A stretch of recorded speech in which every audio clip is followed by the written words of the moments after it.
நேற்று தான் மக்களே இந்த பிபி மிஷின் வந்துச்சு. பிபி மிஷின் ஆர்டர் போட்டேன். இதில் டாட்டான்னு எழுதியிருந்தா எனக்கு டாட்டா கம்பெனினா முதல்ல ரொம்ப பிடிக்கும். ஏன்னா அந்த ரத்தன் டாட்டாவோ அவரை பிடிக்கும்.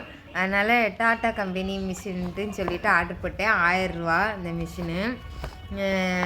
பிபி செக் பண்ணுவோம். இப்போ தான் ஃபஸ்ட்டு இன்றைக்கி காலையில் சாப்பிட்டுட்டு டெஸ்ட் பண்ண போகிறேன். எப்படி ஒர்க் ஆகுதுன்னு பார்ப்போம். இதை வந்து ஒரு வாரத்துக்கு நான் வந்து பிபி காலையில் மத்தியானம் நைட்டுன்னு எழுதி நோட் பண்ணி வச்சுட்டு போய் காமிச்சாதான் வந்து பிபிக்கு மாத்திரை கம்மி பண்ணுறதா. ஆல்ரெடி ஒரு டேப்லெட் தான் போடுறேன். இப்போ வந்து பிபி வந்து 110க்கு ஆகிட்டு பற்றியெல்லாம் நார்மலை விட கம்மி தான். பிபி வந்து 120க்குள்ளே 120 இருந்துச்சுன்னா அது நார்மலு. எனக்கு எப்போதுமே இப்போ வந்து ஒரு 2 மாதமாக வந்து 110 120 இப்படி தான் இருக்குது. அதனால் டேப்லெட்டை சேஞ்ச் பண்ணணும். அதனால் இப்போ வந்து பிபி செக் பண்ணுறேன். எனக்கு எவ்வளோ இருக்குதுன்னு பார்க்கலாம். இது எப்படி மாட்டணும்னு வர தெரியலையே. சரி மாட்டி பார்க்குறேன்.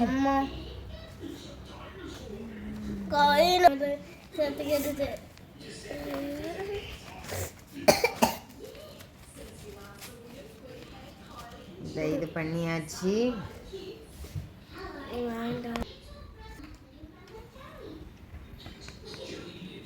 ஸ்டார்ட் பட்டனை அமுத்திட்டேன்.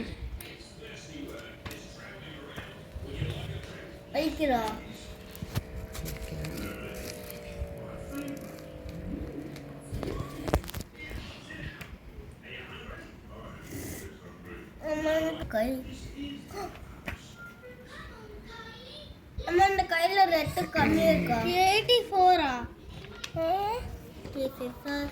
எனக்கு பிபி 96 சிஸ்டோலிக் அது என்னது இன்னொன்று வந்து 64ன்னு காட்டுது. இதை வந்து நான் இதில் வந்து அங்கேயே நோட்டு கொடுத்துருக்காங்க. இதில் வந்து நோட் பண்ணிட்டு வச்சுக்கணும். இப்போ இன்னைக்கு காலையில் வந்து சாப்பிட்டதுக்கப்புறம் பிபி செக் பண்ணியிருக்கேன். 96 64 பல்ஸ் ரேட்டு தான் 93ன்னு காட்டுது. நம்மளுக்கு 98க்கு கீழே வந்தாலும் மூச்சு விட முடியாது. எனக்கு என்னமோ இந்த மிஷின் கொஞ்சம் மிஸ்டேக் காட்டுதுன்னு நினைக்கிறேன் பல்ஸ் ரேட்டில் மட்டும். ஏன்னா வந்து நான் ஹாஸ்பிட்டலுமே செக் பண்ணியிருக்கேன். எனக்கு 100 99 98 இருந்தால் வந்து நல்லாவே மூச்சு விடலாம். 98க்கு கீழே போச்சுனாலே கொஞ்சம் மூச்சு விட சிரமமாயிரும். ஆனால் இதில் 93ன்னு காட்டுது. ஆனால் நான் நல்லா தான் மூச்சு விட்டுட்ருக்கேன். அதனால் கொஞ்சம் மிஸ்டேக் இருக்குது. ஆனால் பிபி 96 64ன்னு காட்டுது. இதை நோட் பண்ணி வச்சுக்கிடுவோம்.